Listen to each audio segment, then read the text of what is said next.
preguntamos si este simbolismo era adrede o era pensado o buscado por el autor. Y en realidad hasta la pregunta misma no es muy relevante, porque en realidad siendo el autor un medio, un instrumento de otras fuerzas, necesariamente va a plasmar en su obra un profundo simbolismo y no depende de él conscientemente buscarlo.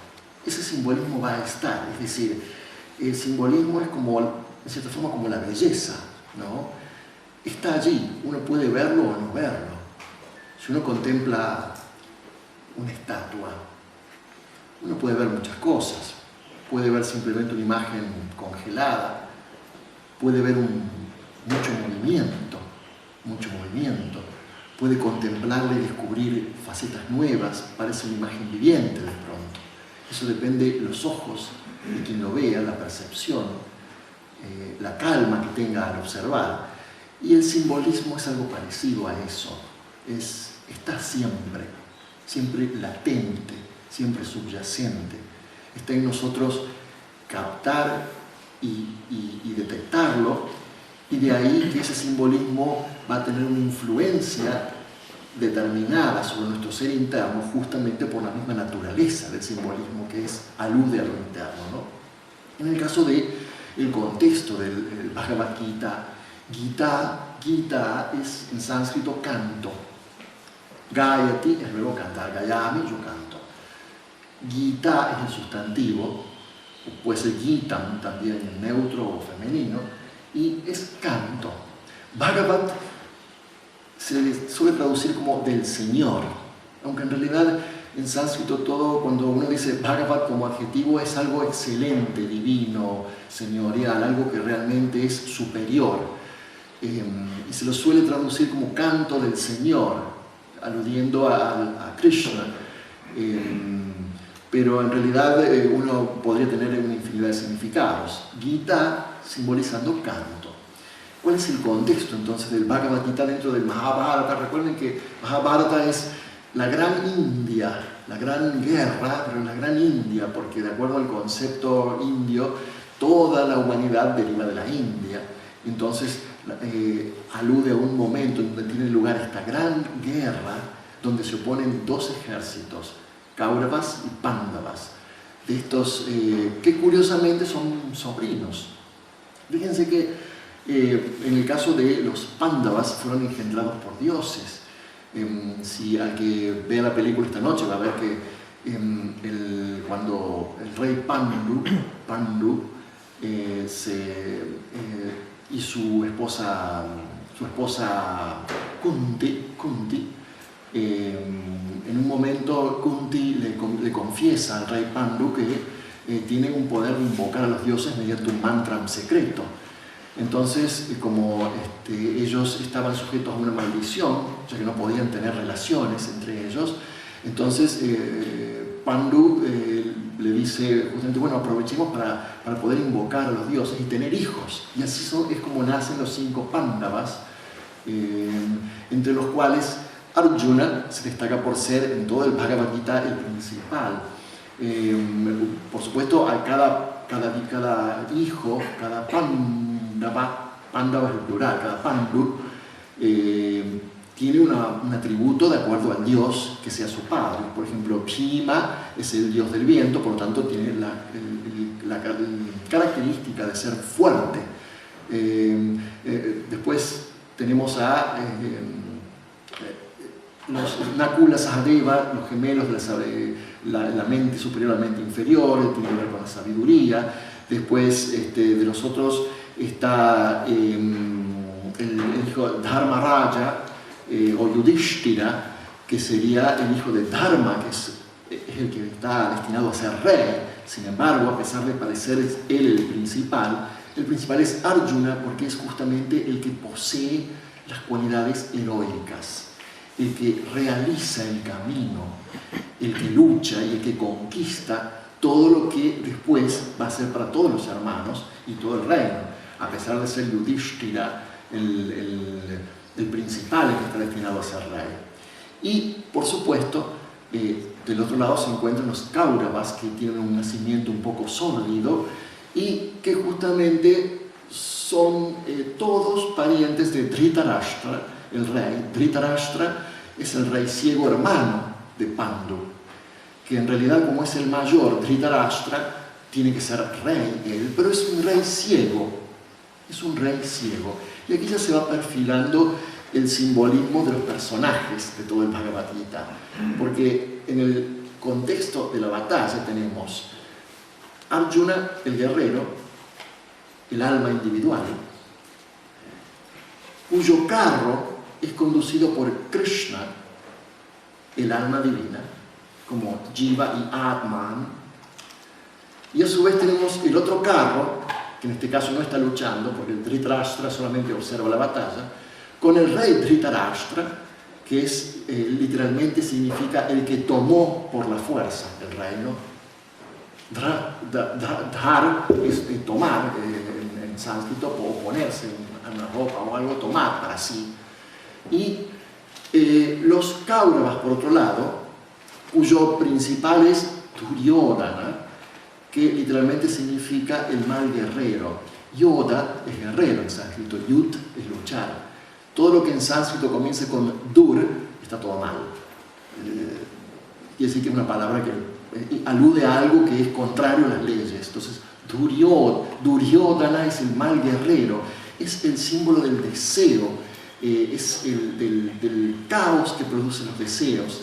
Y fíjense que este rey ciego, Dhritarashtra, significa la personalidad, la mente inferior, porque a su vez tiene el conductor del carro, que se llama Sanjaya. Sanjaya es el que escucha todas las conversaciones en el Bhagavad Gita, es el nexo entre la mente superior y la mente inferior, ¿no? Tenemos personajes para todos los vehículos aquí en el Bhagavad Gita. Tenemos por un lado el carro de Arjuna, el guerrero, el alma individual, el que recorre el camino, con el alma divina, Krishna, que conduce el carro. El otro carro, que es el carro que no está funcionando porque en la guerra él está observando, Dhritarashtra, la personalidad, que en realidad está... ¿Qué está haciendo Dhritarashtra mientras van a ver en la película? Observa en cierto sentido, porque es ciego. Está ¿quién está? Sanjaya contándole todo, porque él es el Sanjaya, su conductor del carro, es el que escucha, que ve y le relata a él, ¿no? Es ese nexo entre la mente inferior y la mente superior. Y a su vez el símbolo del carro.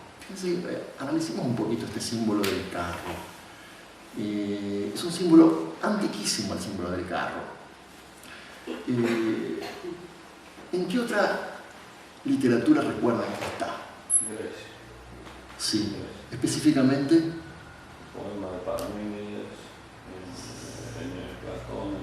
Platón, sí, Parménides también, ¿cierto? No me acordaba de eso.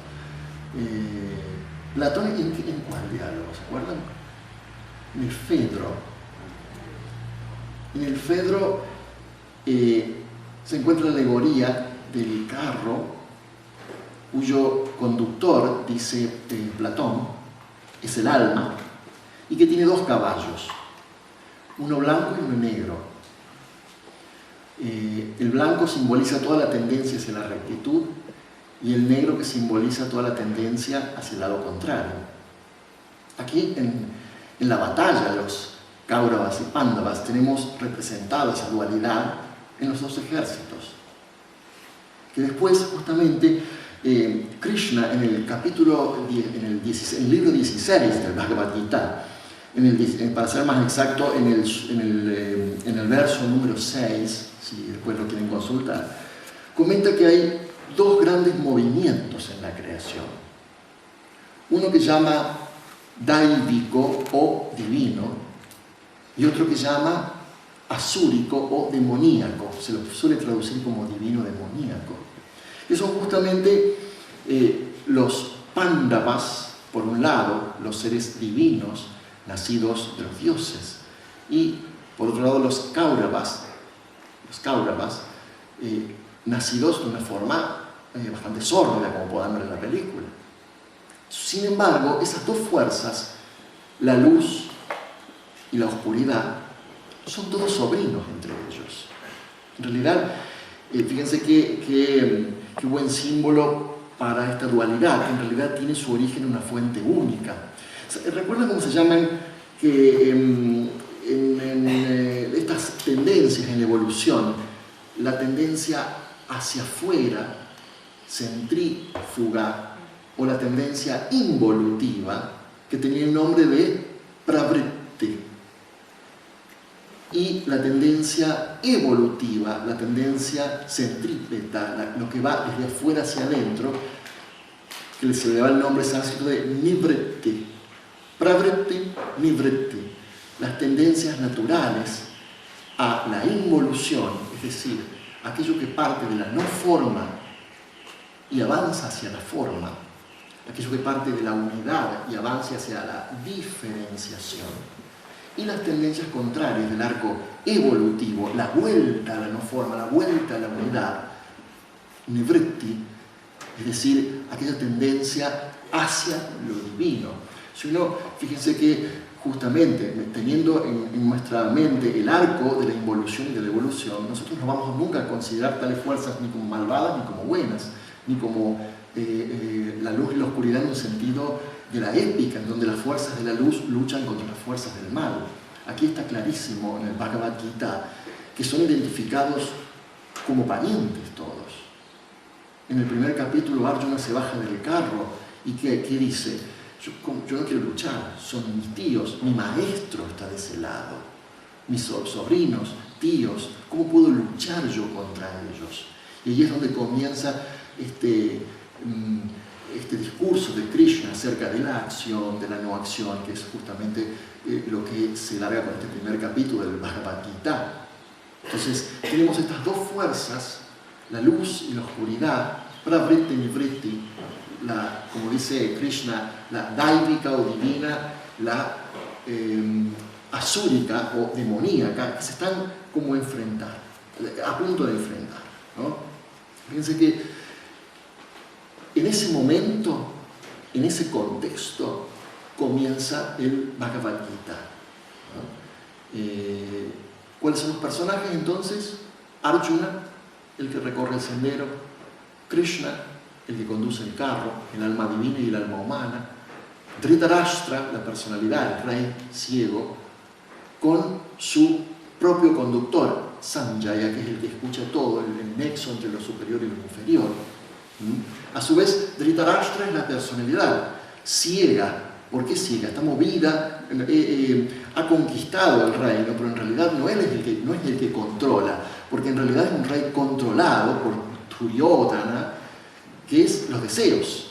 A su vez, Duryodhana controla todas huestes de hombres que son deseos y pensamientos que llevan de aquí para allá a la personalidad, que en realidad es un rey solamente de nombre, que no tiene control sobre su reino, pero momentáneamente es el que es rey nominal del reino. Es justamente este estadio previo al Bhagavad Gita. ¿Cuál es? ¿Qué estadio indica en el recorrido del alma? Es justamente el estadio previo al despertar. Es decir, la personalidad controla, pero ya hay destellos de que algo pasa, algo está por cambiar. En este momento comienza la gran batalla, pero están justamente a la par las fuerzas de la luz, las fuerzas de la sombra, las fuerzas de la personalidad, de la forma y de la no forma. Y en ese momento justamente comienza el Bhagavad Gita, ¿no?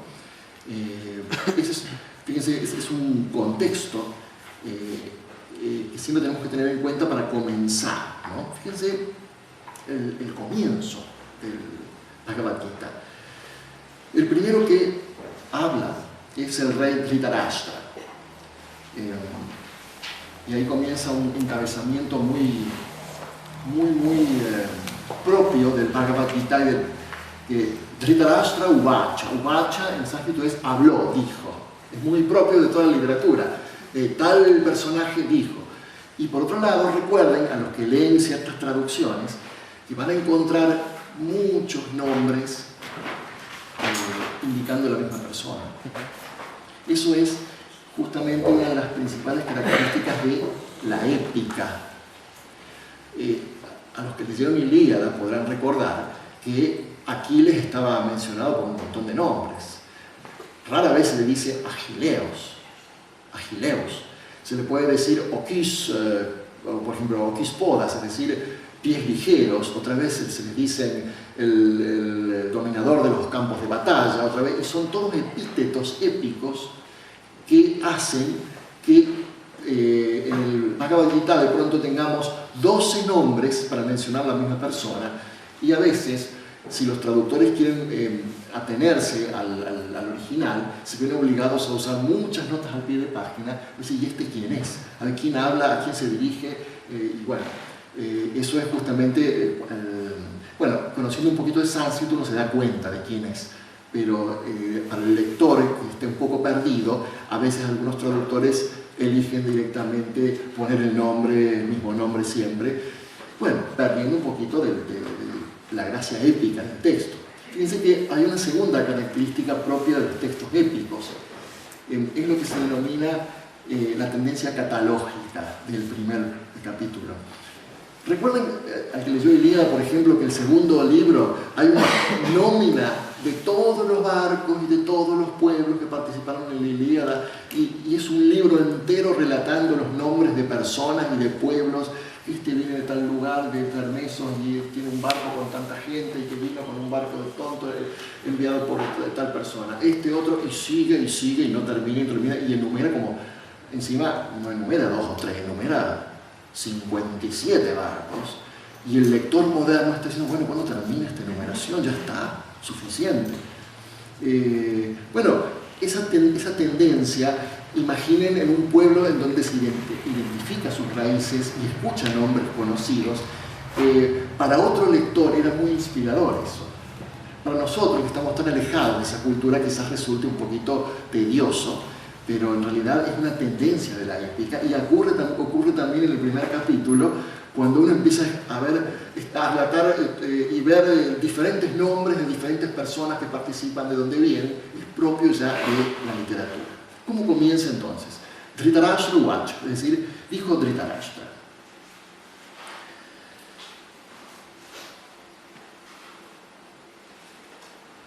dos traducciones que no pueden ser lo diferentes que son, es increíble, ¿no? Porque hablando de traducción, tengo la traducción de Annie Besant, por ejemplo, que es una traductora muy fiel y muy literal. En ese sentido es muy recomendable la de Annie Besant. Al menos en el inglés, no la leí en español, pero por lo menos este es un librito con Renariar, muy chiquito, y es bastante fiel. Hay otro libro que suele ser bastante aconsejable para quienes estudian las palabras también del sánscrito, que es la versión que editan los Hare Krishna, porque tiene palabra por palabra, y después luego en la recitación tiene el texto de Managari y luego un comentario, ¿no? Por supuesto que el comentario es un comentario propio de la interpretación de ellos, no siempre es demasiado simbólico. ¿Qué dice entonces? Dhritarashtra dijo: oh Sanjaya, el primero a quien se dirigen es Sanjaya, ¿qué hicieron mis hijos y los hijos de Pandu después de reunirse en el lugar de peregrinaje de Kurukshetra con deseos de pelear?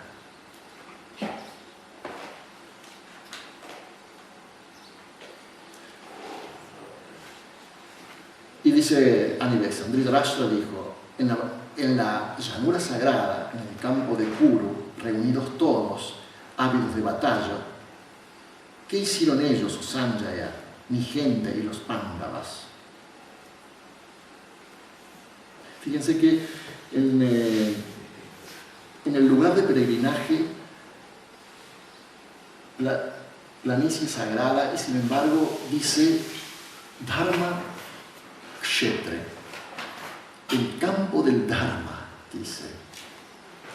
Digo lo que son las traducciones y lo que podemos interpretar. Dice, ¿qué hicieron mi gente, los Pándavas? Dice Dhritarashtra. En el campo de Kuru, Kurukshetram. Kurukshetram es una palabra que hasta está usada como símbolo del campo de batalla del aspirante espiritual. ¿Cuál es el propio Kurukshetram? ¿Qué significa? ¿Cuál es mi Kurukshetram? Y en esta vida tengo este Kurukshetram, es decir, mi lucha es esta. Es ya paradigmático. Pero también está Dharma Kshetram, es decir, Kshetram campo. Dharma, el campo del Dharma. Estos ejércitos están reunidos en el campo del Dharma, listos para la batalla. El campo de la obligación, el campo de la ley. Curioso, ¿no? Lo primero que escuchamos están las dos fuerzas, las de Pravriti y Nivritti, las de la luz y de la sombra, dispuestas a enfrentarse. Y está Krishna en el medio, supervisando la situación, como observador, ¿no? El alma divina está observando, está atenta.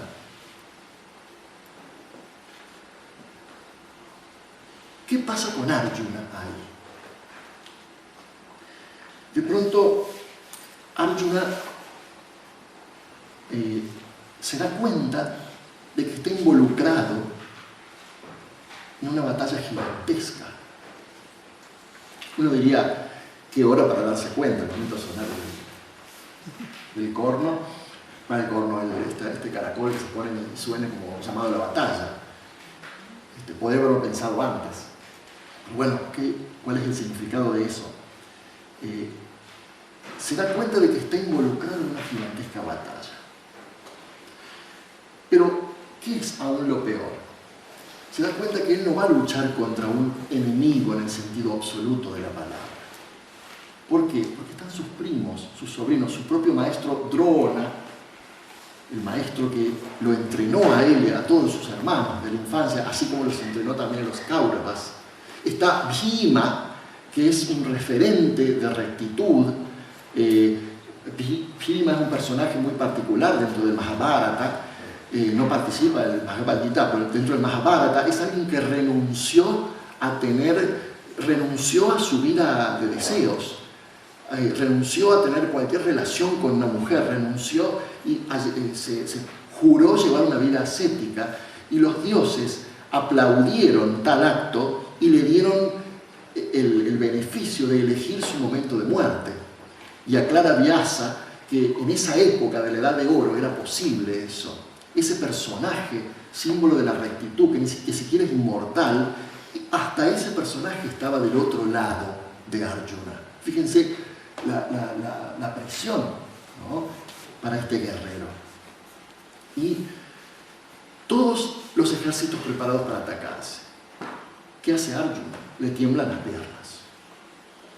¿Y cómo podemos ver, preguntémonos, esta relación intrínseca entre los dos ejércitos, relación de parentesco, ¿no? A mí se me ocurre que es el alma que en cierto momento se da cuenta que ha contraído innumerables obligaciones, relaciones, se ha sometido a la guía de tradiciones, se ha sometido a la guía de ideales, que parecían en su momento ser la meta de su vida, deseos que la llevaban a actuar.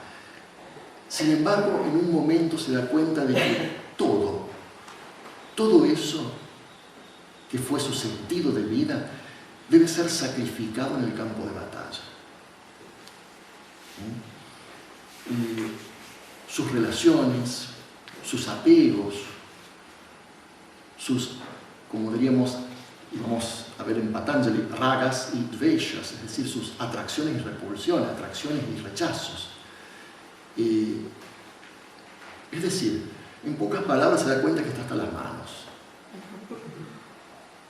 Y ya no hay vuelta atrás. Entonces, ¿cuál es su reacción? ¿No? Dice mientras tanto, aquel rugido tumultuoso rasgaba los corazones de los hijos de Dhritarashtra, llenando la tierra y el cielo con sonido. Entonces, contemplando a los hijos de Dhritarashtra, permaneciendo en arreglo de batalla, en orden de batalla, en los fuegos de los misiles por comenzar, el hijo de Pandu tomó su arco y habló estas palabras a Hrishikesha, o sea, a Krishna, el Señor de la Tierra. Arjuna dijo: en el medio, entre los dos ejércitos, permanece mi carro, o Achyuta, Achyuta o inmutable, otro epíteto de Krishna, para que pueda mirar a ellos reunidos, listos para la batalla, deseosos de saciar el apetito de guerra del endemoniado hijo de Dhritarashtra.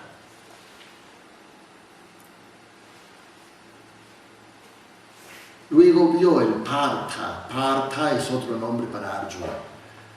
Permaneciendo allí, tíos, abuelos, maestros, hermanos de madre, sobrinos, hijos, nietos, camaradas, yernos, benefactores en ambos ejércitos.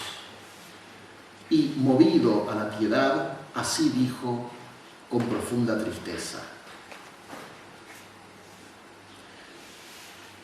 mis miembros fallan, mi boca se seca, mi cuerpo tiembla. No puedo permanecer de pie.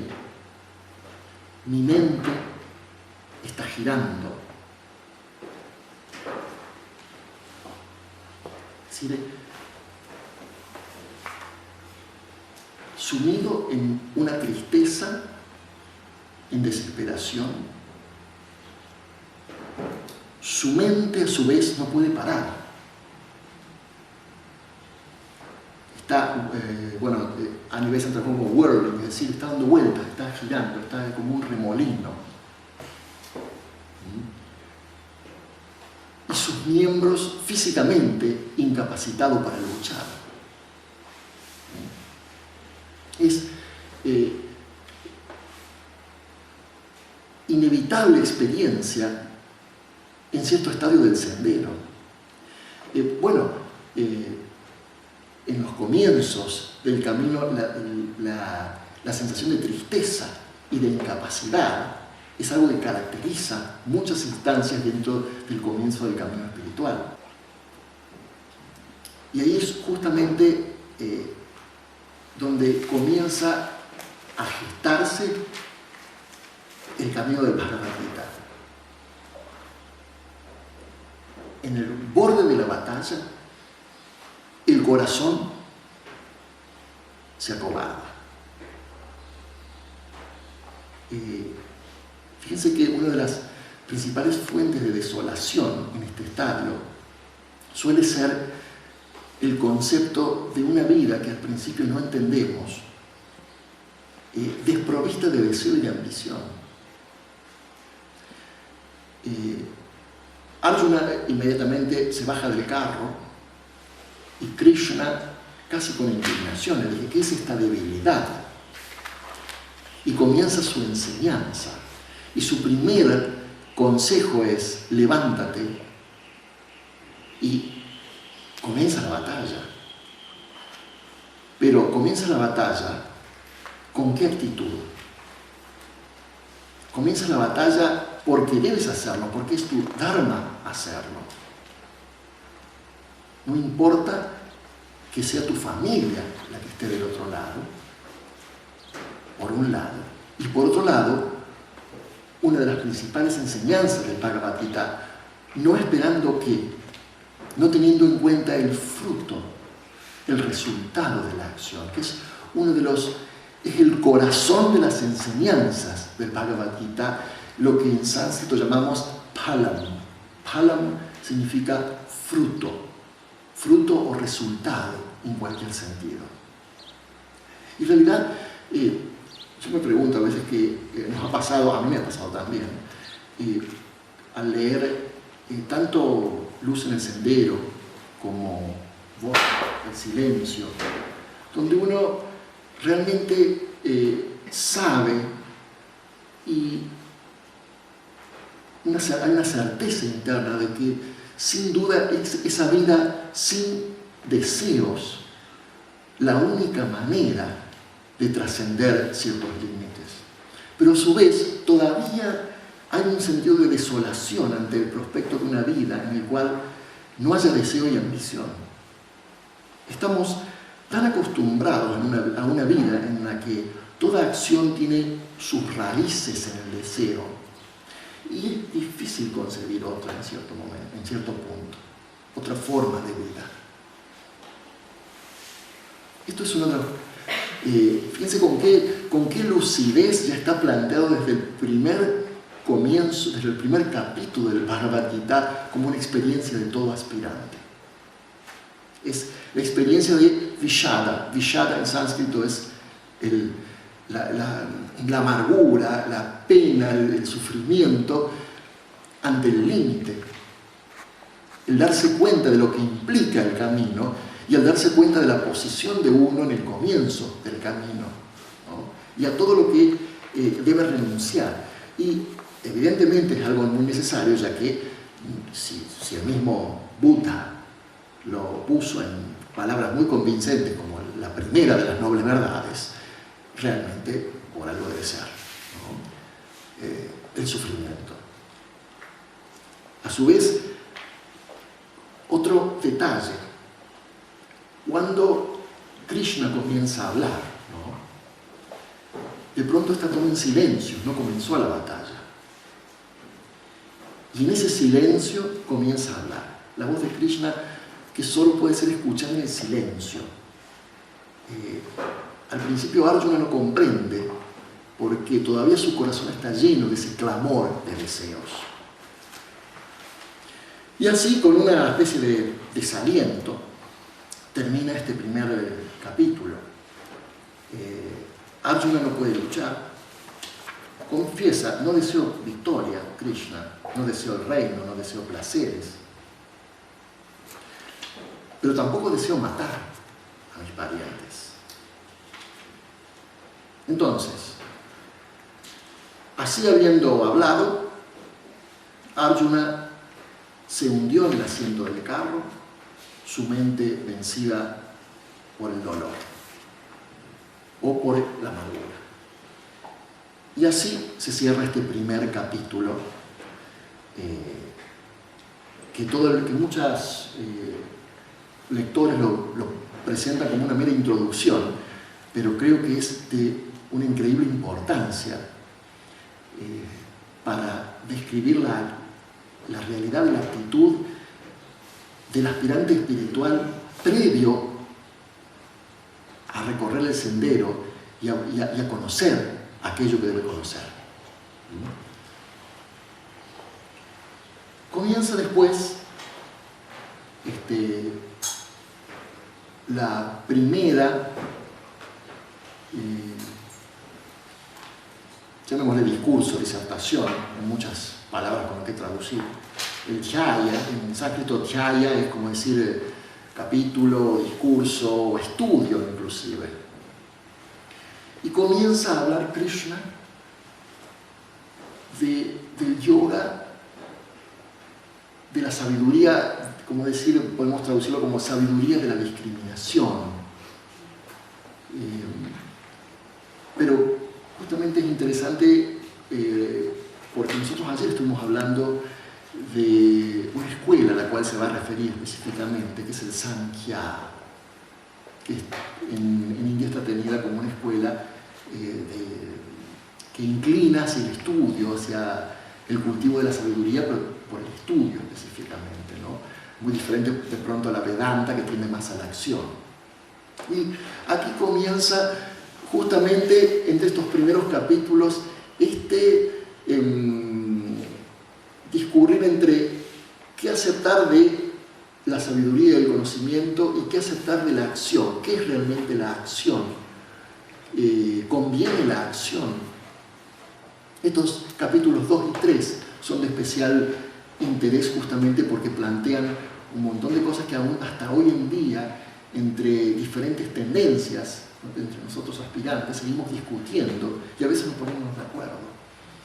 que conviene el sendero del estudio, conviene el sendero de la acción, un equilibrio entre ambos. Y yo no creo casual que justo sea ahora que desde el comienzo Krishna quiera sentar las bases y establecer claramente esa distinción entre un sendero y otro, ¿no? El segundo, dice, es curioso también, quisiera destacar el epíteto con que se refiere Krishna a Arjuna en el número 2.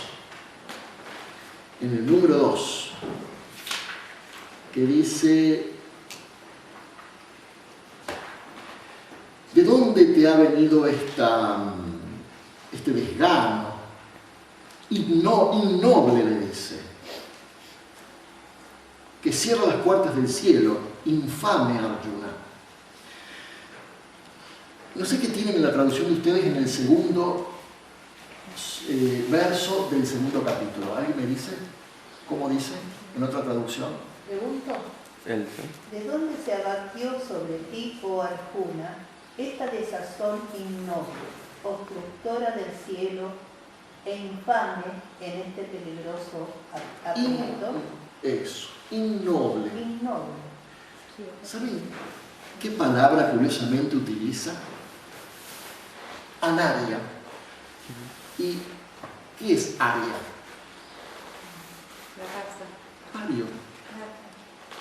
No ario. No ario es esa traducción de innoble. Esta palabra es importante, primero porque hace referencia, es la misma palabra que hace referencia a la raza aria de la que hablábamos ayer, en primer lugar. En segundo lugar, porque a pesar de que los eruditos modernos digan que hubo otra lengua antes del sánscrito, sin embargo, aquellos pueblos que se llamaban a sí mismos arios, y vemos que el sánscrito incluye la palabra aria, entonces vamos, ¿de qué estamos hablando?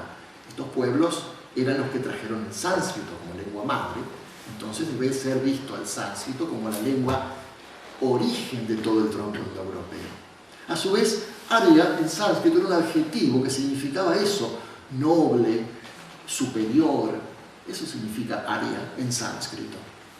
Era inclusive un calificativo de señor, por ejemplo, cuando uno dice señor, madame, uno de los epítetos es aria. Aria y sigue el nombre, es como decir honrado o señor o majestad, cualquiera de las cosas que nosotros utilizamos en idioma moderno, eso era aria en sánscrito. Anaria es lo contrario. Igual que en los idiomas modernos, en sánscrito tenemos una A privativa para decir la ausencia de, ya que es de nuestro tronco. Entonces, anaria significa innoble. Qué palabra interesante, ¿no? Que cierra las puertas del cielo. Non swargyam. ¿Por qué diría eso? ¿Cuál era la creencia? ¿Cuál es la creencia antigua del guerrero? Que eso también estaba en la mitología nórdica y escandinava. Que el guerrero, cuando no es cobarde, cuando enfrenta la lucha, ¿qué tiene de premio cuando muere? Las puertas del cielo. En el caso de la mitología nórdica, el Valhalla. En el caso de los griegos, que en los campos elíseos. Y está inmersa en la épica la idea de que el guerrero que muere valientemente enfrentando al enemigo es el que merece entrar a las puertas de ese paraíso.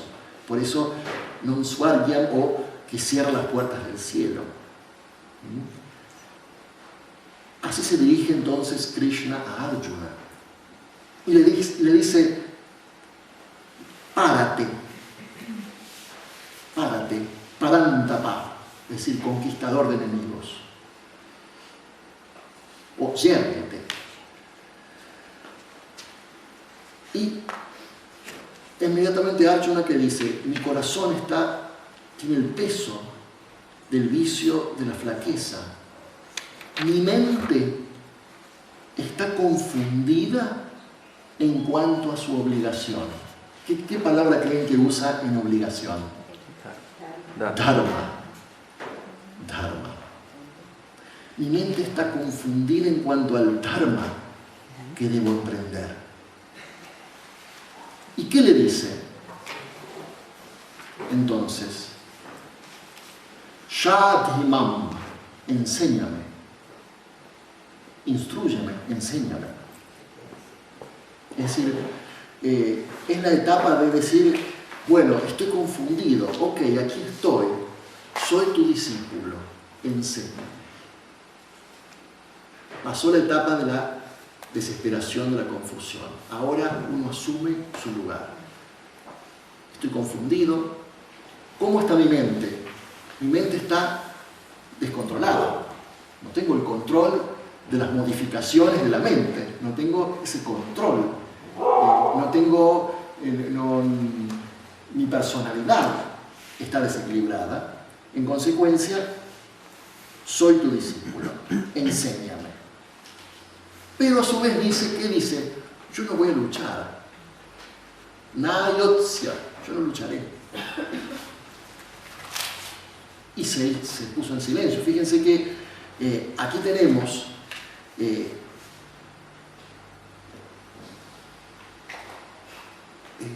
por un lado la necesidad y la voluntad de ponerse a disposición, de estar dispuesto a ser enseñado.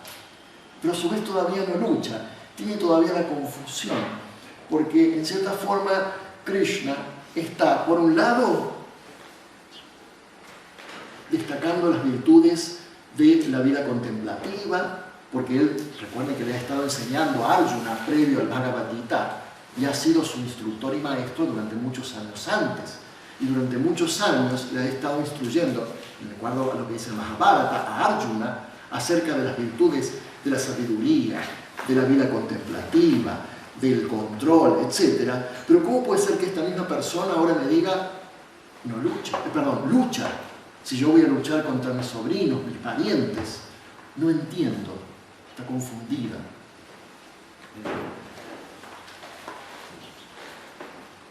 ¿Sí?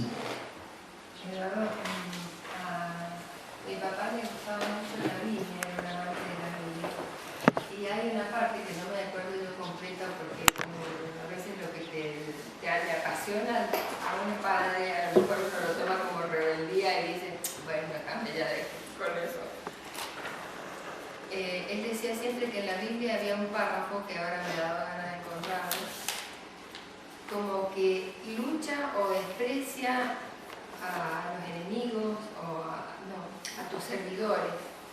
Y cuando está en diálogo dice, ¿por qué quieres deshacerte de nosotros? ¿Acaso no te servimos? Yo siempre que me acuerdo de esa última parte que él siempre refería a eso, ¿acaso no te servimos? ¿Por qué nos vas a destruir? Y acá hace mucho hincapié en el segundo capítulo otra vez de esta lucha contra la familia. Si uno la toma literalmente, obvio que suena hasta repulsivo en una familia. Pero los psicólogos, y llega al punto de los psiquiatras, se llenan de clientes por esos familiares que no nos podemos deshacer de ellos. Es decir, de todo aquello que hemos creado nosotros, que nos rodeamos constantemente y que nos siguen persiguiendo y que de alguna manera, ¿por qué nos vamos a deshacer de ellos? Si un poco nos dan el sentido de la vida, ya sea para odiarnos o para amarnos. Entonces, me parece importante en ese sentido cómo reafirma el hecho, cómo los voy a matar, cómo los voy a eliminar de mi vida. De alguna manera es lo que me da sentido. Y otra parte que siempre lo digo, yo estoy como estaba mi mamá y lo reconozco, que uno siempre como que enfatiza lo que le llama la atención. Yo desde que tomé por primera vez el Bhagavad Gita, me llamó la atención esto de levántate y lucha. Esa disposición a decir, bueno, basta de dar vueltas. Uno se da cuenta que uno tendría que hacer un cambio, tendría que hacer algunas modificaciones y que no son fáciles. Y ese levántate y lucha, que Krishnamurti lo diría, bueno, observa, presta atención. Y desde la primera parte es cuando el primer discurso empieza a decir que toca, a ver dónde lo puse, acá está, que sopló la caracola, dice, para adelantarte el anciano de los Kurus, el mayor, el glorioso, sopló su caracola. Un sonido, que luego vamos a hablar también del poder del sonido, un sonido que nos está como despertando, como llamando a la lucha, como al movimiento, como a cumplir con nuestro deber, a la acción. Y después de que él toca su caracola, empiezan a sonar distintas caracolas. Es decir, la influencia de que uno, aunque el camino uno lo tiene que recorrer solo, o mejor dicho, no, uno solo no, recorrerlo por uno mismo, hay otras caracolas que suenan a nuestro alrededor, de gente, de personas que estamos en el mismo peregrinaje, ¿no? Y en varios momentos, acá otra vez vuelve a decir, muévete, levántate y lucha. Bueno, me llama la atención eso que se repite en el Bhagavad Gita. Sí, es el muévete, levántate es una fórmula épica de prácticamente toda la literatura, es muy interesante. Y justamente lo que decías antes, con respecto a la familia, es justamente la identificación con todo lo conocido, porque la familia en realidad no es solo literalmente, creo yo, la familia en el sentido de familiares, tíos, sino es el símbolo de todo aquello que es querido y conocido. Por un lado lo querido y lo conocido, y por otro lado aquello que son la inmensa red de relaciones y de compromisos que durante muchas encarnaciones nos hemos ido gestando, y todo eso es lo que hay que sacrificar en el campo de batalla, ¿no? Es decir, todo esto identifica todo aquello que a su vez, con lo cual uno se sintió identificado, pero ahora ya no tiene peso, pierde peso por ese llamado justamente, que en realidad ese llamado, creo yo, tiene que ver con esa percepción cada vez más fuerte que comienza a nacer en este momento en el aspirante, de esa percepción de que hay algo interno que es inmortal. Comienza a haber una sensación clara de que hay un alma, una entidad no cambiante que prevalece, que sobrevive, que excede a la forma y que está como observador. Y para eso justamente, y de ahí es donde se desencadena todo ese proceso. Y ahí ese conflicto entre lo conocido, aquello que pertenece a todas esas ataduras del pasado, que tienen no solamente que ver con personas, sino con gustos, disgustos, con deseos, con ideales, inclusive con identificaciones con religiones, etcétera, que forman parte de los compromisos a abandonar. Y muy interesante eso de las caracolas, ¿no? Me gustó eso, realmente, qué linda imagen esa. Qué linda imagen la de las diferentes caracolas que suenan. Y dicen de sordos, porque a mí me gusta como lo dice ahí en el primer capítulo, como que cada uno, el hecho de que alguien marque o que dé la nota, porque no es música cuando das la clave, digamos, cómo va a marcar todo lo demás, la influencia que hay con todos los demás, pero el párrafo tan bonito dice: el glorioso sopló su caracola, que resonó como vibrante rugido de león. Luego retumbaron de repente caracolas y timbales, tamboriles, tambores y cuernos, y el sonido era confuso y excitante. Bueno, en la guerra, ¿no es cierto?, en la antigüedad, había una parte del ejército que eran los músicos, ¿no es cierto?, que sonaban no solamente, había todo tipo de instrumentos musicales en la guerra, ¿no? Prácticamente el llamado a la batalla era ejecutado por muchos instrumentos, no era solamente unas caracolas, había hasta flautas, hasta sonidos de flautas, de vientos, era todo un grupo de músicos que iba también a la guerra, ¿no? ¿Qué ibas a decir, Juan Carlos? Yo. Sí. Acá hay un punto que a mí me llama siempre la atención, porque él dice, ¿cómo voy a matar a tan nobles maestros? Maestros apetecedores de bien. Que quieren el bien, claro. Los maestros que lo llevaban a adquirir bien. Exacto. Bueno, Hasta ese momento había vivido siguiendo ese mensaje de los maestros, que apetecía bien, y ahora tenía que dejar de conquistar. Claro. Aparte está refiriéndose específicamente a dos maestros, Drona y Bhima, que han sido sus modelos, sus ejemplos, y con quienes se ha educado. Fíjense, prácticamente la instrucción de Arjuna, de todos los Pándavas, estuvo a cargo de Drona, ese maestro, que ha educado tanto a los Kauravas como a los Pándavas. Él tiene ahora que, y bueno, el Drona se ha ubicado del bando contrario, ha quedado desde del bando del rey Dhritarashtra, o sea, de Duryodhana a la cabeza. Tiene que renunciar a quien le enseñó. Y a renunciar. Es decir, renuncia a qué? A adquirir cosas. Claro, a adquirir cosas y a su vez a lo aprendido. Es la instancia en donde uno tiene que renunciar y poner la mente en un estado en donde dé lugar a lo nuevo y donde lo aprendido sea cosa del pasado.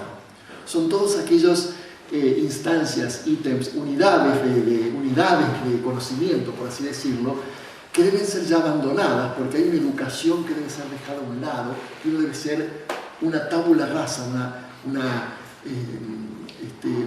hoja en blanco donde poder de ahora en más comenzar un nuevo tipo de educación, un nuevo tipo de aprendizaje. Fíjense, hasta los maestros deben renunciar, es decir, a su educación, a lo que aprendió. No por nada considero que justamente acto seguido va a seguir la mención a la ley universal del sacrificio, yajna, que sigue después inmediatamente, en el capítulo 3.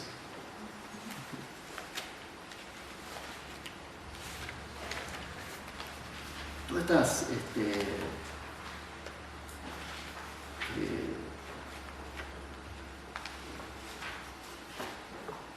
toda esta referencia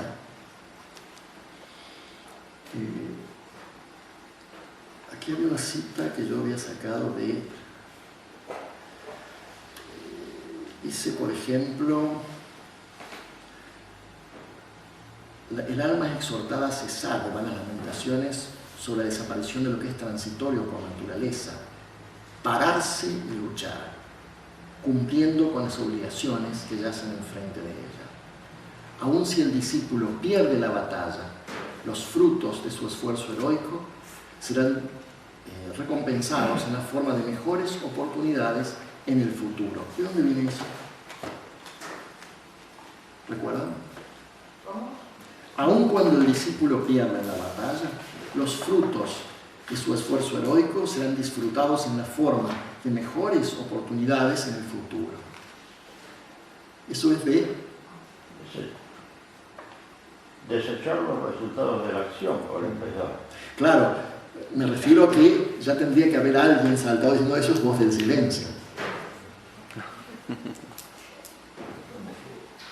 Recuerden que lean en lo posible voz, luz en el sendero, voz en el silencio y traten de inmediatamente surgir hacer referencia a todo aquello que les establezca una conexión. Por ejemplo, con los deseos. Con esto de eliminar los deseos, ¿a qué les hace acordar?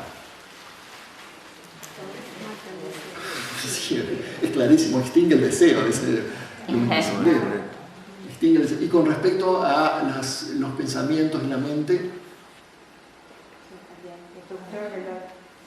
mata al destructor. eso, la mente es el destructor de lo real, que el discípulo destruya al destructor.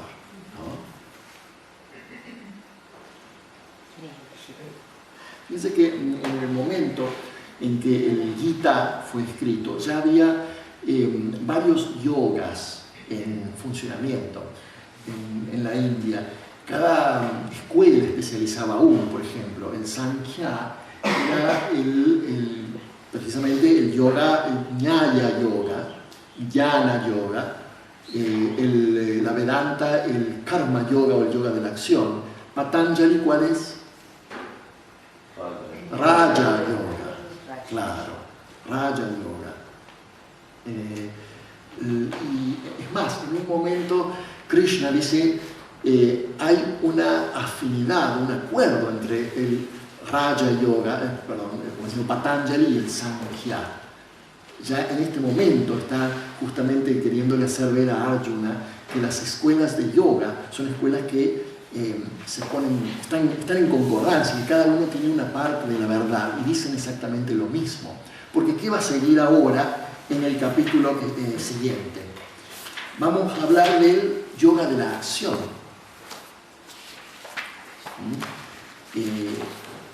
El yoga de la acción como contrastando con este yoga de la percepción del conocimiento.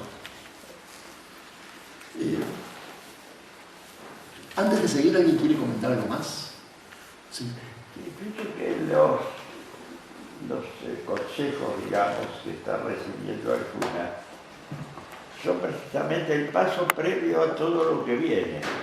O sea, adquirir un estado estable antes de empezar las otras tareas y las otras etapas del yoga. Y precisamente el estado principal es la mente estable. Es el estado preparatorio a lo que viene. Sí, así es.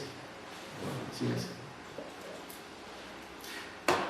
Vamos ahora, en un momento, quería, antes de seguir adelante con el capítulo 2 y capítulo 3, vamos a escuchar un momento para que un poco vayamos teniendo una percepción de lo que es la recitación del Bhagavad Gita. Recuerdan que yo les he hablado que el sánscrito es una lengua que tiene metro, que tiene ritmo, que tiene melodía, que tiene una entonación. Y aquí justamente, por un momento nos relajamos, tratamos de dejar la mente en blanco y vamos a pasar unos 15, 16 versos cantados del Bhagavad Gita. Me ha costado encontrar esta grabación, quería encontrar alguna que realmente tenga el metro del Bhagavad Gita original y la entonación original, y bueno, finalmente he encontrado una.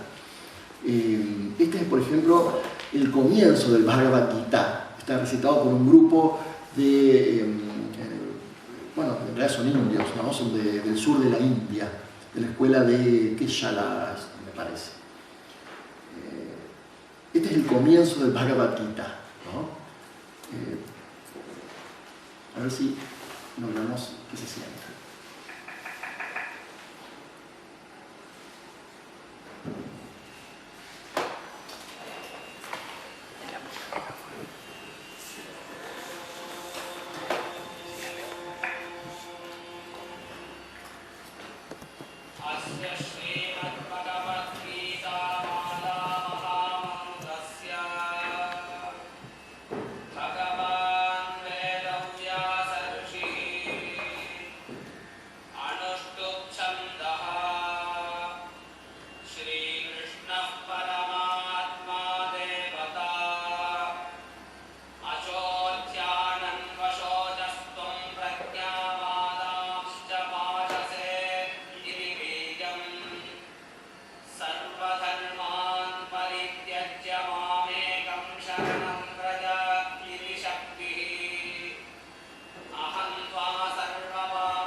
Sí.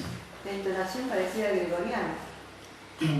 Tiene, quizás lo que capta de parecido al gregoriano es la sensación de monotonía, por decir una palabra, donde se remite a solamente unos pocos sonidos que se van repitiendo, así. De hecho, este tipo de cántico, así como el gregoriano, no tiene una función estética. Es decir, esto no es para apreciar como arte, como el gregoriano tampoco lo ves. ¿Cuál es la función? Poner la mente en cierto estado. Y de cierta forma el gregoriano también tiene la misma función, poner la actitud individual en un estado de misticismo, de meditación o de introspección. Eso es generalmente en música el propósito de lo que es repetitivo y monótono. Fíjense que para nuestro concepto de arte, lo que es repetitivo y monótono, ¿cuál qué efecto tiene?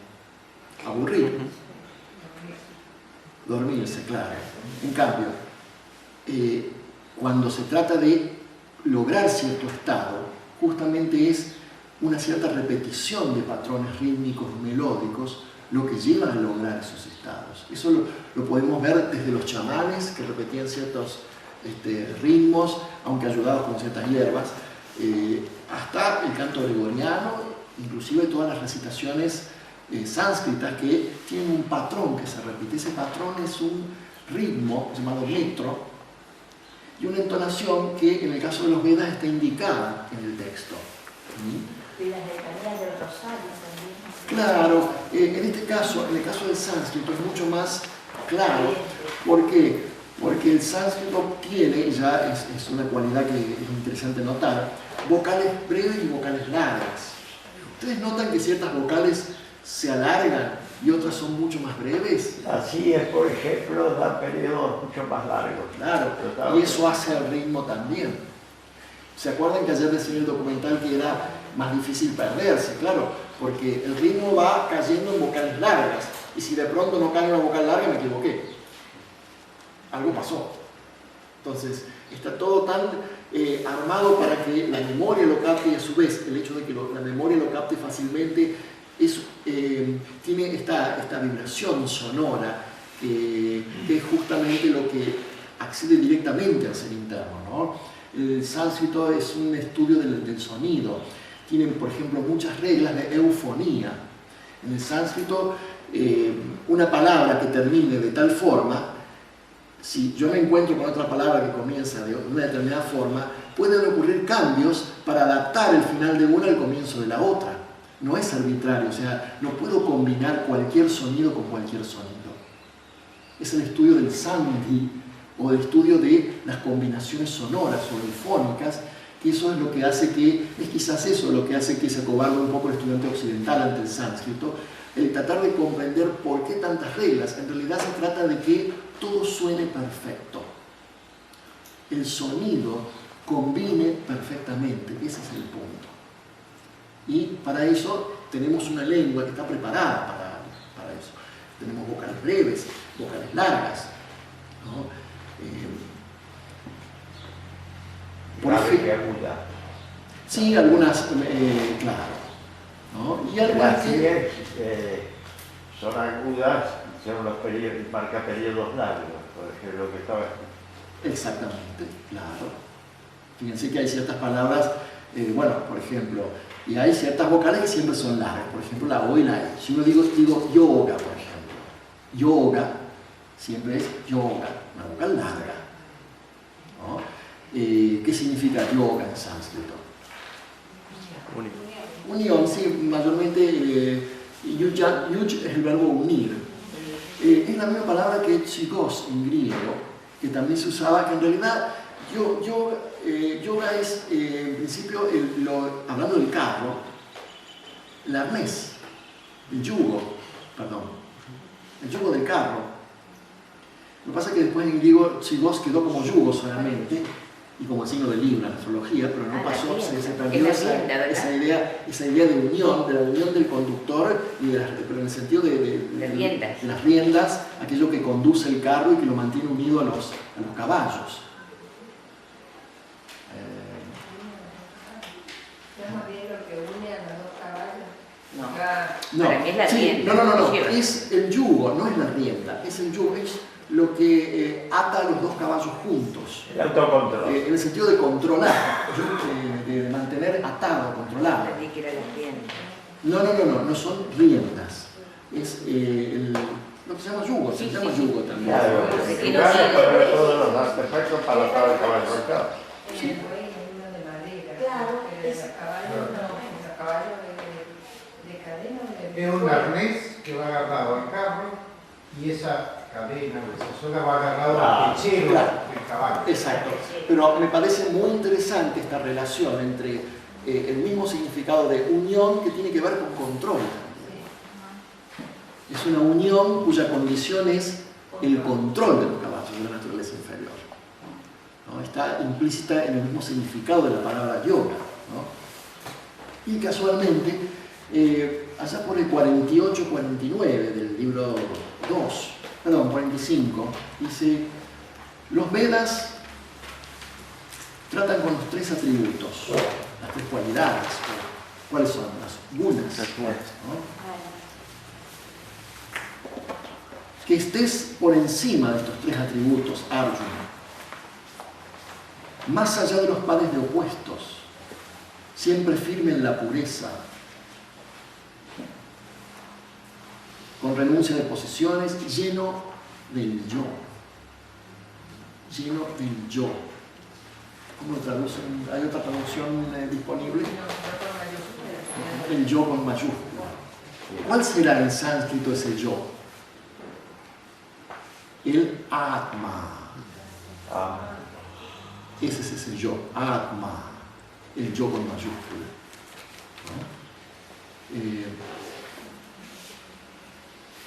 ¿no? ¿Sería representado por Krishna? Sí, en realidad el tratado, fíjense que la relación entre Krishna y Arjuna, que es la del alma humana y el alma divina, en realidad está aquí representado por Krishna. Krishna aparece como distintos estamentos dentro de todo el Bhagavad Gita. A veces como el alma universal, el Mahatma, se revela como el alma universal. A veces simplemente el Atman. Inclusive hay quienes estudian diferentes acepciones de Krishna dentro del Bhagavad Gita que aparecen en diferentes niveles, en diferentes capítulos, ¿no?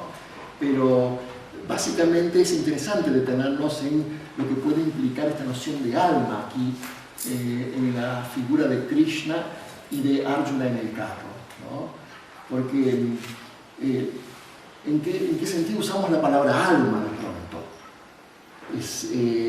Porque un centro interno de toda esta unión de experiencias que en total constituyen la personalidad, es como un foco de conciencia.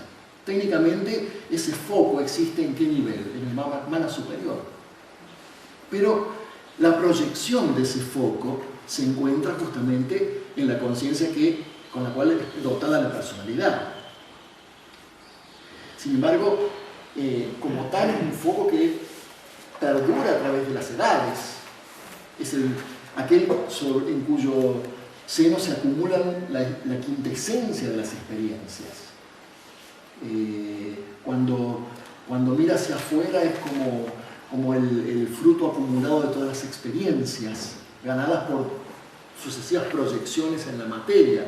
Cuando mira hacia adentro es buscar el conocimiento de Buddhi. Es ese foco que, al unirse con la luz de Buddhi, que se lo suele denominar como manas tayasa, o sea, manas iluminado, es cuando la mente logra ese estado en el cual por primera vez tiene acceso al universal. Y Buddhi ya es, a pesar de ser uno de los aspectos de la trilogía, de la tríada, del alma, ya es universal. Y sí, hay un Atman, pero ya a ese nivel es como que todo es uno.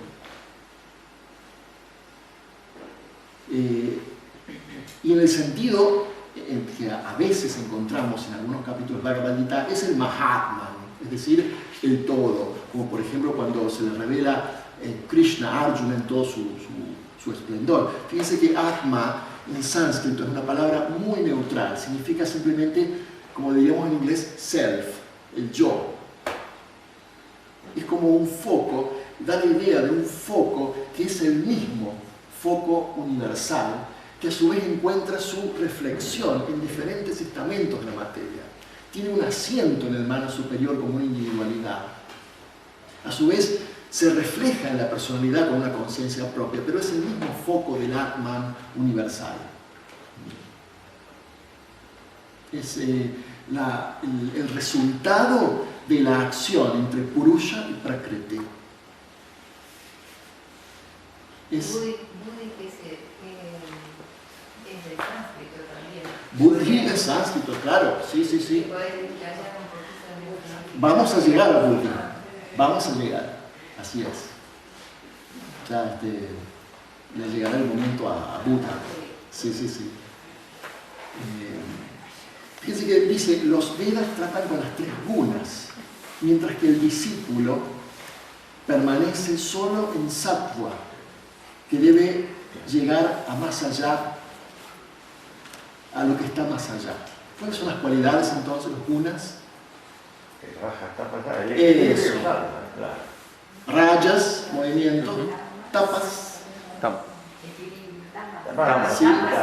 Perdón, tamas de adjetivo, no. Tamas y sattva. Exactamente. En realidad, estas 3 cualidades, en esencia, tienen que ver con el grado de movimiento, y con el equilibrio y con la ausencia de él, porque rayas, en suma, es el movimiento, la agitación. Generalmente se asocia con la mente, pero en realidad es como opuesto a tamas, que es inercia. ¿Y qué es sattva? El equilibrio perfecto entre ambos. Es el discípulo que debe trascender esas cualidades. ¿De qué son? ¿Cualidades de qué son? De Mula Prakriti. Sí, de Prakriti. ¿Sabes lo que significa Prakriti?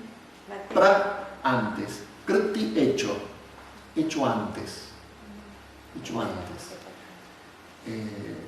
Los 2 aspectos. Uno, Purusha, de lo que habla como Purusha, persona, es decir, aquello que informa y anima, y a su vez Mula Prakriti, que es la esencia cósmica de la materia, es la sustancia raíz cósmica, donde están contenidas todas las posibilidades de la materia. A su vez, nosotros por estudio las consideramos separadas, pero es imposible considerarlas separadas, no existe una sin la otra. No existe separado el Mula Prakriti del Purusha. Solamente uno le da identidad a la otra. No puedo concebir solo Purusha como el principio positivo animador, llamado espíritu, o traducido de 1000 maneras.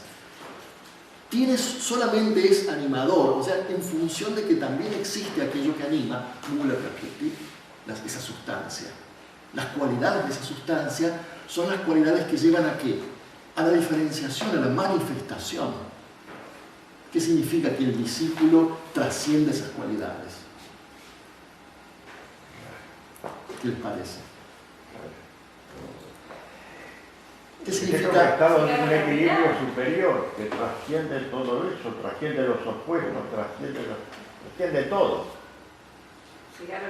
Son los vehículos. Fohat necesita vehículos. Cualquier nivel que vibre, allí hay vida y forma. Y acá estamos mostrando eso. Las cualidades son vehículos de la vida. Fíjense que, habrá que decir vehículos, me parece una clave, porque uno muchas veces tiene la idea del camino espiritual como algo que uno debe lograr, hacer, y eso también tiene mucho que ver con todas estas imágenes épicas del sendero y del camino que uno va abriendo hachazos así en la maleza, que son imágenes poéticas, épicas, pero que en realidad no hacen honor a lo que realmente es el sendero, que es un proceso continuo de darse cuenta y estar cada vez más alerta a lo que uno ya es anteriormente. Desenvolver, desvelar. No es un punto donde uno camina y va avanzando en una serie de pruebas consecutivas. Es simplemente un proceso en donde cada vez uno se va dando cuenta de lo que ya esencialmente es. Va descubriendo. Va descubriendo, exactamente. Simultáneamente a lo del vehículo, está el despertar. Entonces, ¿a qué corresponde al vehículo? Es decir, ¿qué pasa con una personalidad que ya con su entusiasmo quiere arremeter con todo el mundo? Uno podría recordar lo que las mismas cartas, los Mahatmas dicen, de demasiada ansiedad puesta en algo no hace más que retrasar el cumplimiento o poner obstáculos. Bueno, en realidad aquel que desea conocer debe ser, en las palabras de KH, frío. ¿En qué sentido frío? En el sentido de que, ¿qué corresponde a los vehículos? Limpiar simplemente. Es decir, el hecho de que cada vehículo sea un tanque de agua cristalina, en el caso de la mente, desprovisto de estos remolinos mentales de los cuales tanto vamos a hablar, es preparar el vehículo. Construirlo, porque en cierta forma el mismo hecho de seleccionar deseos y pensamientos está haciendo que un proceso científico tenga lugar en el cual se reemplaza la materia de una calidad por otra materia de otra calidad. Entonces, en cierta forma, el camino espiritual es un proceso científico de cambio de la materia de cada vehículo. En consecuencia, tiene que ver con las gunas y con las cualidades de la materia, porque al aproximarse a esta cualidad de sattva o de equilibrio, cada vehículo simplemente cumple la función que debe cumplir y ya no forma parte de un centro de atracción o de conciencia o de identificación, sino es lo que es, un vehículo del verdadero yo. Siempre sin olvidar que todos los componentes del vehículo son seres vivos. Por eso, entonces, si uno no les da de comer porque no vibra, se van. Y son reemplazados por el nuevo nivel vibratorio que uno está tomando. Así es. Entonces, acá no se puede abandonar la tarea. Okay. Pensé que solo queda por indagar un poquito, si me permiten un ratito más, sobre esto de cuál es el número 56, ya llegando al final. Dice por ejemplo el 49, inferior a la yoga de la discriminación, es la acción, ¿no? Dhamma-nyaya. Toma refugio en la pura razón. ¿Qué es la pura razón? ¿Qué palabra creen que es en sánscrito que Anibesan pudo traducir como la pura razón? Buddhi. Buddhi. La raíz Buddh en sánscrito, ¿saben lo que quiere decir? Buddh. Buddh.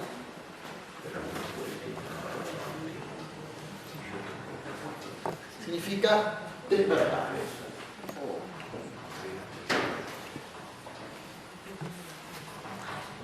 Despertar. ¿Quién es Buddha? El iluminado. Claro, en realidad, literalmente es el que ha despertado. El despierto. Claro. Cuando uno agrega en sánscrito una ta al final, es el participio pasivo. Entonces, si yo a Bud le agrego ta, se sonoriza y queda Buddha, el despierto. Hay unos juegos en los sonidos, etc. Se sonorizan y queda Buddha, que es el que ha despertado. Buddhi, bueno, despierto, se relaciona en sánscrito con el acto de conocer verdaderamente. Hay algunas palabras para el que está despertando. Sí, Buddhan es el que, Buddhan es el que despierta el hecho de presente. Buddhan. ¿Cómo se escribe? ¿Cómo se escribe, por favor? Los que estamos en medio. Café con El que está durmiendo. café con decirle. Suena. Supna suena. Por eso los dos, el que está despertando y el que está durmiendo.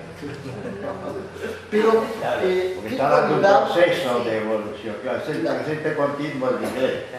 Claro. ¿Y qué cualidad tiene esta materia del plano búdico?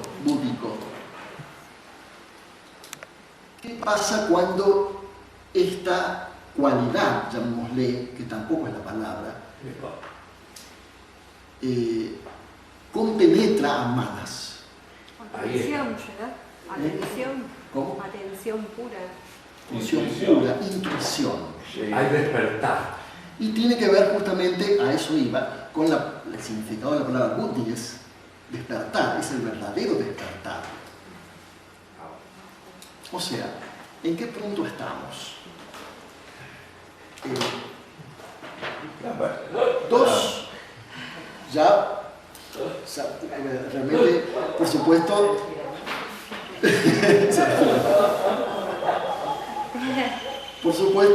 como yo esperaba, hemos hecho, fíjense lo que es, el 50% de lo que yo pensaba que podremos hacer en una sesión, lo cual está muy bien, porque prefiero un nivel de reflexión y que lo que hagamos sea reflexivo y profundo, lleguemos hasta donde lleguemos, porque después nos espera Patanjali. Ahora, ¿en qué punto estamos? El punto de la batalla en donde dos ejércitos se van a enfrentar, Arjuna se baja del carro y Krishna comienza a hablarle tanto del conocimiento superior como de la acción. Estamos ahora en el momento en donde Krishna va a comenzar a hablar de la acción. ¿Qué es la acción? ¿Qué es la no acción? ¿Qué es la recta acción? ¿Qué es lo que nos va a ocupar ahora a la tarde? Vos antes pusiste un ejemplo muy lindo que me parece que nos puede guiar. Vos dijiste que Nirviti, el camino, hacia adentro, y lo metiste en el hombre, y el Prakriti hacia afuera. Pero nosotros podemos estar en un momento hacia afuera y en otro momento hacia adentro. El problema es mantenernos en el camino hacia adentro. Como los sentidos nos llevan hacia afuera, hay que luchar contra los sentidos. Y luchar significa no atenderlos, ver sin ver, oír sin oír. Es un problema grande, porque hemos venido infinidad de vidas hacia afuera. Y hay que dejarlo de oír los gritos de ellos. Tenemos lo que se denomina los samskaras, ¿sí? Que son las impresiones de tantas vidas de repetir una actitud que tiene que ver con el pravritti, es decir, lo que va hacia afuera, hacia la forma. Claro. Que llegar a un punto en donde darse cuenta de todo aquello que es lo que hay que revertir y toda la energía que hay que poner en funcionamiento, no por nada es el estado de Arjuna, de desesperación, al darse cuenta de todo eso.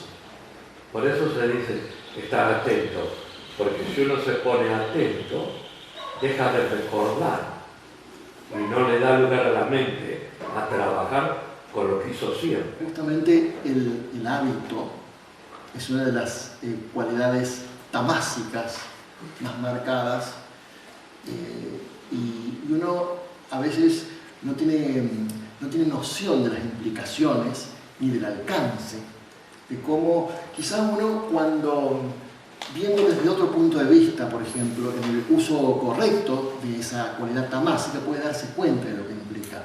Por ejemplo, cuando uno quiere cultivar un hábito o lograr algo, que es ahora lo que cuesta mucho en esta época, bueno, que prácticamente nos han acostumbrado a pensar todo en forma inmediata. Es muy difícil, especialmente para los que nacen en esta generación, concebir algo que tenga lugar muchos años seguidos y que requiere un esfuerzo diario y mucha dedicación, porque ahora es todo tan inmediato que a estas generaciones les cuesta mucho, por ejemplo, supongamos, para el caso de aprender un instrumento musical, carecen de concentración, carecen de la capacidad de destinar día tras día un tiempo X al cultivo de algo.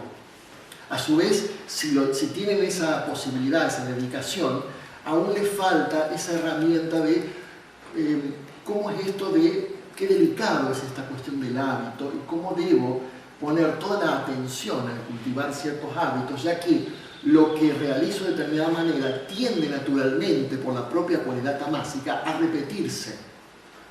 En consecuencia, si yo en mi casa tengo una cierta actitud al estudiar, por ejemplo, yo no puedo pretender que cuando esté en otra situación tenga otra actitud, porque inmediatamente, inconscientemente, van a saltar las actitudes que yo cultivo día a día.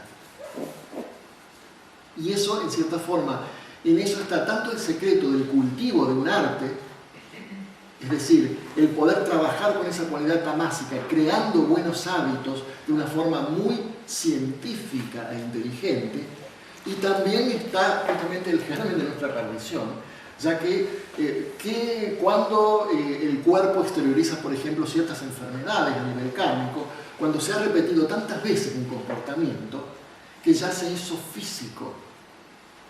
A su vez, cosas psicológicas que cuesta erradicar, porque hay a quienes no les cuesta y a otros les cuesta más.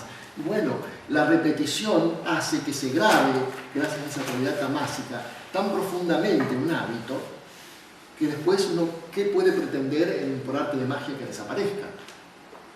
Por eso vuelvo a la idea de que el cultivo, tanto sea el sendero espiritual, que se implica el cultivo de una gama de vehículos limpios y cristalinos, así como el cultivo de cualquier arte o cultivo de cualquier estudio, requiere justamente tratar con esa cualidad de la materia.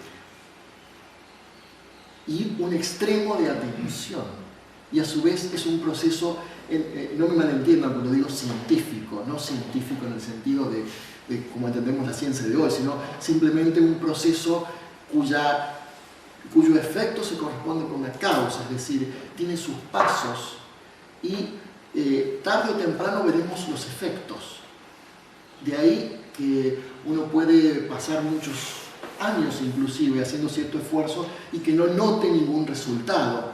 Pero en primer lugar, uno no sabe si hay resultados porque uno tiene muchos niveles. En cierto nivel están teniendo lugar los resultados. Pero a su vez implica que uno tiene que justamente no desistir en ese momento, porque es justamente el proceso el que va día tras día formateando nuevamente los vehículos para que tarde o temprano estén dispuestos y bien construidos para una actividad especial. Es decir, la fuerza tamásica del hábito, una vez que reflexionamos sobre eso, es prácticamente una de las mayores herramientas